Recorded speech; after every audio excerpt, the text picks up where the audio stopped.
Hi friends, good morning. ఈరోజు మనం operation polo తర్వాత జరిగిన జేఎన్ చౌదరి మిలిటరీ రూల్ నుంచి ఎంకే వెల్లోడి రూల్ వరకు డిస్కస్ చేద్దాం ఫ్రెండ్స్. ఇది గ్రూప్స్కి, ఎస్ఐ, పీసీకి చాలా important topic.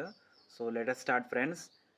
JN Chaudhuri military rule 1948 నుంచి 1949 వరకు జరిగింది. 1948 నుంచి 1949 వరకు. ఆపరేషన్ పోలో తర్వాత హైదరాబాద్లో నిజాం పవర్ అనేది ఎండ్ అయిపోయి హైదరాబాద్ ఇండిపెండెంట్ స్టేట్గా చేంజ్ కాబడ్డది కదా. అయితే ఆ టైంలో జేఎన్ చౌదరి మిలిటరీ గవర్నర్గా అపాయింట్ కాబడ్డాడు. 18th సెప్టెంబర్ 1948 రోజు జేఎన్ చౌదరి హైదరాబాద్ మిలిటరీ గవర్నర్గా అపాయింట్ చేయడం జరిగింది. ఆ టైంలో జవహర్లాల్ నెహ్రూ కూడా ఉన్నాడు ఆ సెరమనీ జరిగేటప్పుడు. 18th September 1948. Next administrative team ఎవరెవరు అంటే జేఎన్ చౌదరి మిలిటరీ రూల్లో J N Chaudhuri military governor. Next chief civil administrator ఎవరంటే D S Bakhle. Next D R Pradhan additional chief civil అడ్మినిస్ట్రేటర్గా వీళ్ళ టీం ఉండేది. నెక్స్ట్ జేఎన్ చౌదరి హరిపురా, బెంగాల్లో జన్మించాడు. He served in Bison division Secunderabad ఆర్మీలో. ఇది ఇండియాస్ లార్జెస్ట్ మిలిటరీ స్టేషన్. ఏది India's largest military station? Bison division అనేది. జేఎన్ చౌదరి వరల్డ్ వార్ 2లో కూడా పార్టిసిపేట్ చేయడం జరిగింది. He became Indian army chief in 1965.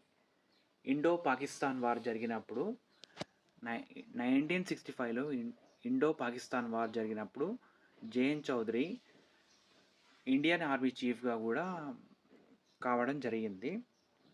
Next friends, so దీంట్లో important 18th September 1948 date. So JN Chaudhuri appointed as Hyderabad military governor. Next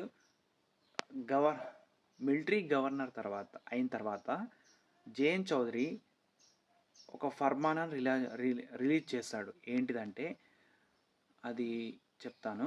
6th ఫిబ్రవరి 1949 JN Chaudhuri ఫర్మానా. So ఆ ఫర్మానాలో important point ఏంటిది? Holly Sikka, Nizam కరెన్సీని ban చేశారు, కంప్లీట్గా బ్యాన్ చేశారు. 1st ఏప్రిల్ 1955 మొత్తం కంప్లీట్గా ఎప్పుడు అయిపోయిందంటే 1st ఏప్రిల్ 1955లో హాలీ సిక్కా కంప్లీట్గా హైదరాబాద్ స్టేట్లో బ్యాన్ అయిపోయింది. సో జేఎన్ చౌదరి ఫర్మానా హాలీ సిక్కాను బ్యాన్ చేసింది. నెక్స్ట్ నిజాం ల్యాండ్స్ ఉంటాయి, సర్ఫీ ఖాన్స్ అంటారు వాటిని. సర్ఫీ ఖాన్స్ నిజాం యొక్క ల్యాండ్స్. సో వాటిని కూడా గవర్నమెంట్ తీసుకొని నిజాం వాళ్ళకి 3 కోట్ల రూపాయలు కంపెన్సేషన్గా ఇచ్చింది. సో ఎన్ని కోట్లు? 3 కోట్ల రూపాయలు. 3 కోట్లు కంపెన్సేషన్గా ఇచ్చింది. సో ఆ ల్యాండ్స్ సర్ఫీ ఖాన్స్ అంటారు. సో దాని తర్వాత ఫ్రెండ్స్, ఫ్రైడే రోజు హాలిడే ఉండేది, పబ్లిక్ హాలిడే. దాన్ని సండేకి చేంజ్ చేయడం జరిగింది. సో ఇది జేఎన్ చౌదరి ఫర్మానా. 6th ఫిబ్రవరి 1949 రోజు రిలీజ్ చేసిన ఫర్మానాలో టాపిక్స్ ఏంటి? హాలీ సిక్కా బ్యాన్ అయింది, హాలీ సిక్కాని బ్యాన్ చేయడం జరిగింది. సర్ఫీ ఖాన్ ల్యాండ్స్ని కంప్లీట్గా టేక్ ఓవర్ చేసుకొని 3 crore రూపీస్ ఇవ్వడం జరిగింది కంపెన్సేషన్. నెక్స్ట్ ఫ్రైడే నుంచి సండే వరకు ఫ్రైడే రోజు పబ్లిక్ హాలిడే తీసేసి సండే రోజు పెట్టడం జరిగింది ఫర్మానా ప్రకారం. Next abolition of jagirdari system, August 1949. Abolition of jagirdari system. Next Hyderabad state abolition of jagirdars and regulation act 1949 was passed. All jagir lands transfer to government. So jagirdari system కూడా ban చేయడం జరిగింది. దేని ద్వారా అంటే 1949 abolition of jagirdars and regulation act 1949 ద్వారా ఈ జాగీర్ ల్యాండ్స్ అన్నీ government transfer చేయబడ్డాయి. నెక్స్ట్ పోలీస్ యాక్షన్లో వైలెన్స్ జరిగింది.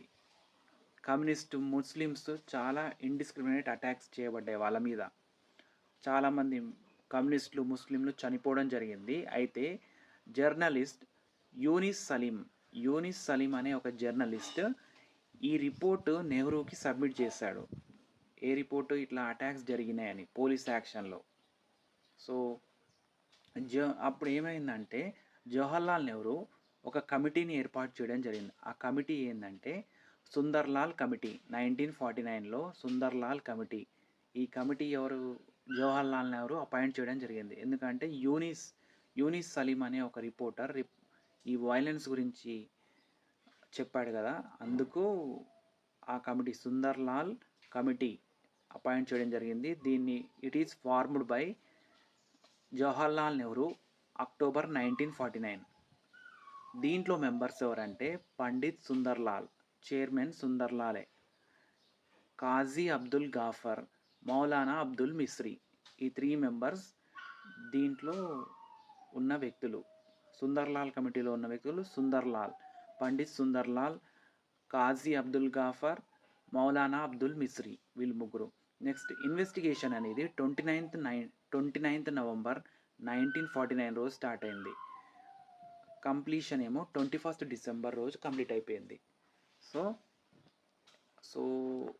29th రోజు స్టార్ట్ చేయడం జరిగింది కమిటీ రిపోర్ట్ అనేది. 21st డిసెంబర్ రోజు 1949 రోజు కంప్లీట్ అయిపోయింది. ఆ రిపోర్ట్ సబ్మిట్ చేయడం జరిగింది నెహ్రూకి.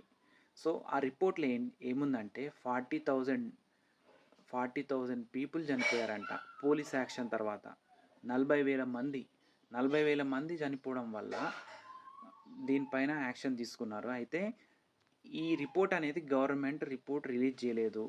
ఇప్పుడు ప్రస్తుతం ఈ రిపోర్ట్ ఎక్కడ ఉందంటే నెహ్రూ మెమోరియల్ మ్యూజియం ఉంది. అది ఢిల్లీలో. నెహ్రూ మెమోరియల్ మ్యూజియం లైబ్రరీ ఢిల్లీలో ఉంది. సో అక్కడ మనం ఈ రిపోర్ట్ని చూడొచ్చు. అయితే ఫరీదీ మిజ్రీ ముస్లిం కండిషన్స్ గురించి చెప్పాడు. నెక్స్ట్ రామేష్ థాపర్ టైమ్స్ మ్యాగజైన్లో హైదరాబాద్ తుఫాన్ అని రాశాడు. హైదరాబాద్ తుఫాన్ అని రమేష్ థాపర్ రాయడం జరిగింది. నెక్స్ట్ చౌదరి రూల్ ఎలా ఎండ్ అయిందంటే ఈ రిపోర్ట్ ద్వారానే.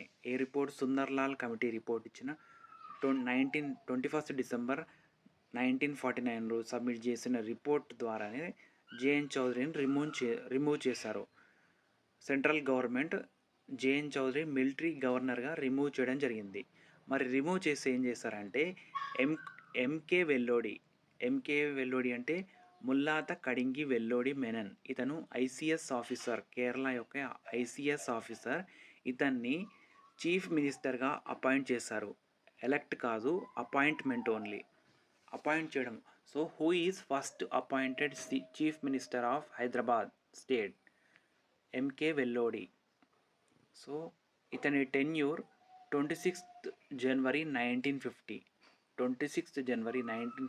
రిపబ్లిక్ డే రోజు నుంచి 6th మార్చ్ 1952 వరకు జరిగింది. దాని తర్వాత ఎలక్షన్స్ జరిగాయి. అది వేరే టాపిక్లో మనం మాట్లాడుకుందాం. అయితే నిజాం యొక్క రోల్ ఈ హైదరాబాద్ స్టేట్ని ఇండియాలోకి మెర్జ్ చేసిన తర్వాత రోల్ ఏంటిదంటే 26th జనవరి 1950 రోజు నిజాం మీర్ ఉస్మాన్ అలీ ఖాన్ రాజ్ ప్రముఖ్గా అతనికి బిరుదు ఇవ్వడం జరిగింది. అంటే ఒక పోస్ట్ రాజ్ ప్రముఖ్గా. అతను 1st నవంబర్ 1956 వరకు కంటిన్యూ చేయడం జరిగింది రాజ్ ప్రముఖ్గా. తర్వాత స్టేట్స్ రీఆర్గనైజేషన్ యాక్ట్ 1956 ద్వారా ఆంధ్రప్రదేశ్ ఏర్పడ్డది. సో అది వేరే టాపిక్లో మాట్లాడదాము. సో ఆంధ్రప్రదేశ్ ఏ టైం రాజ్ ప్రముఖ్ అతని కంప్లీట్ అయిపోయిన తర్వాత ఆంధ్రప్రదేశ్ ఎప్పుడు ఫామ్ అయిందో రాజ్ ప్రముఖ్ పదవి అయిపోయింది, కాలం గడిచిపోయింది. అయినా సరే నిజాం 1957 నుంచి 1962 వరకు జరిగిన లోక్సభ ఎలక్షన్స్లో విన్ అయ్యాడు. నెక్స్ట్ అతను 24th ఫిబ్రవరి 1967 రోజు చనిపోయి కింగ్ కోటి ప్యాలెస్ దగ్గర అతన్ని సమాధి చేయడం జరిగింది. ఆ సమాధి పేరు జూడీ మసీద్. నిజాం మీర్ ఉస్మాన్ అలీ ఖాన్ జూడీ మసీద్ ఎక్కడ ఉంది? కింగ్ కోటి ప్యాలెస్లో ఉంది. సో ఫ్రెండ్స్, దీంతో మనకి జేఎన్ చౌదరి మిలిటరీ రూల్ నుంచి ఎంకే వెల్లోడి వరకు మనం డిస్కస్ చేస్తాం కదా.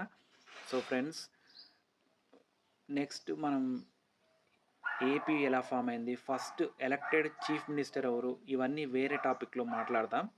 సో ఫ్రెండ్స్, ఈ topic very important. Don't forget to subscribe my channel. అడుగు బ్రో, మనం గ్రూప్స్కి, ఎస్ఐకి, కానిస్టేబుల్కి ఫుల్ డీటెయిల్గా ప్రిపేర్ అవుదాం. మీకు ఎంసీక్యూస్ కూడా ఎలా మిమ్మల్ని అడుగుతాను. సో మీరు చెప్పడానికి ఈజీగా ఉంటుంది, రివిజన్ కూడా బాగుంటుంది friends. So thank you for watching this video.